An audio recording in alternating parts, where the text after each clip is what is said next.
ವಿಜಯಪುರ ಹುಬ್ಬಳ್ಳಿ ರಾಷ್ಟ್ರೀಯ ಹೆದ್ದಾರಿಯ ಕೊರ್ತಿ ಕೊಲ್ಹಾರ ಸೇತುವೆ ಬಳಿ ನಡೆದ ಘಟನೆಯಲ್ಲಿ ಕೃಷ್ಣಾ ನದಿಗೆ ಬಿದ್ದಿದ್ದ ಟಿಪ್ಪರ್ ವಾಹನವನ್ನು ಇಂದು ಕ್ರೇನ್ ಸಹಾಯದಿಂದ ಮೇಲಕ್ಕೆತ್ತಲಾಗಿದೆ.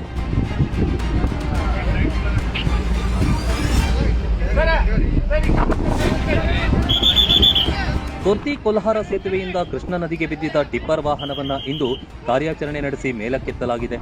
ಕ್ರೇನ್ ಬಳಸಿ ವಾಹನವನ್ನು ನದಿಯಿಂದ ಹೊರತೆಗೆದು ಸುರಕ್ಷಿತ ಸ್ಥಳಕ್ಕೆ ಸಾಗಿಸಲಾಯಿತು.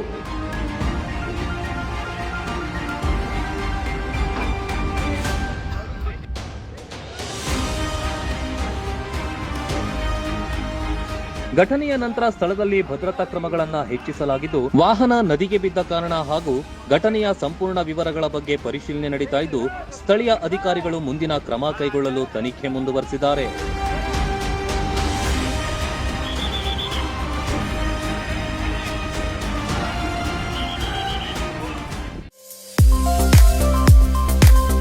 ಬಾಗಲಕೋಟ್ ಜಿಲ್ಲೆಯ ಬೀಳಗಿ ತಾಲೂಕಿನ ಬಾಡಗಂಡಿ ಎಂಬ ಪುಟ್ಟ ಗ್ರಾಮದಲ್ಲಿ ಆರಂಭಗೊಂಡ ಎಸ್ಆರ್ ಪಾಟೀಲ್ ಶಿಕ್ಷಣ ಸಂಸ್ಥೆ ಇಂದು ನರ್ಸರಿಯಿಂದ PUC, BSc nursing, BSc allied courses, BAMS Ayurvedic, MBBS ಒಳಗೊಂಡು ಹೆಮ್ಮರವಾಗಿ ಬೆಳೆದಿದೆ. ಪಿಯುಸಿ ವಿಜ್ಞಾನ ವಿಭಾಗದಲ್ಲಿ ಸತತ 2 ಬಾರಿ ಜಿಲ್ಲೆಗೆ ಹಾಗೂ 4 ಬಾರಿ ತಾಲೂಕಿಗೆ ಪ್ರಥಮ ತಂದುಕೊಟ್ಟ ಹಿರಿಮೆ. NEET, JEE, KCET, banking, CA foundation ಕೋರ್ಸ್ಗಳಿಗೆ ವಿಶೇಷ ತರಬೇತಿ ಒಂದೇ ಸೂರಿನಡಿ ಲಭ್ಯ. ಉತ್ತಮ ಹಾಸ್ಟೆಲ್, ಗುಣಮಟ್ಟದ ಊಟ ಉಪಹಾರ, ಮಕ್ಕಳ ಸರ್ವತೋಮುಖ ಅಭಿವೃದ್ಧಿಗಾಗಿ swimming pool, indoor outdoor stadium, gym, music class, ಚಿತ್ರಕಲಾ ತರಬೇತಿ ಸೇರಿದಂತೆ ಅನೇಕ ಸೌಲಭ್ಯಗಳಿವೆ. ನುರಿತ ಬೋಧಕರು, ಲ್ಯಾಬೊರೇಟರಿ, ಶಾಲಾ ವಾಹನ, ಸುರಕ್ಷತಾ ದೃಷ್ಟಿಯಿಂದ ಸೆಕ್ಯೂರಿಟಿ, ಸಿಸಿಟಿವಿ ಅಳವಡಿಸಲಾಗಿದೆ. ಹಚ್ಚ ಹಸಿರಿನಿಂದ ಕಂಗೊಳಿಸುವ ಕ್ಯಾಂಪಸ್ ವಿದ್ಯಾರ್ಥಿಗಳ ಮನಸ್ಸಿಗೆ ಮುದ ನೀಡುತ್ತೆ.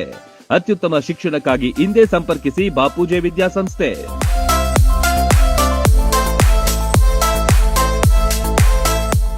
ರನ್ ಟಿವಿ ನ್ಯೂಸ್ ವಿಡಿಯೋಸ್ ನೋಡಲು ಸಬ್ಸ್ಕ್ರೈಬ್ ಮಾಡಿ, ಬೆಲ್ ಐಕಾನ್ ಪ್ರೆಸ್ ಮಾಡಿ.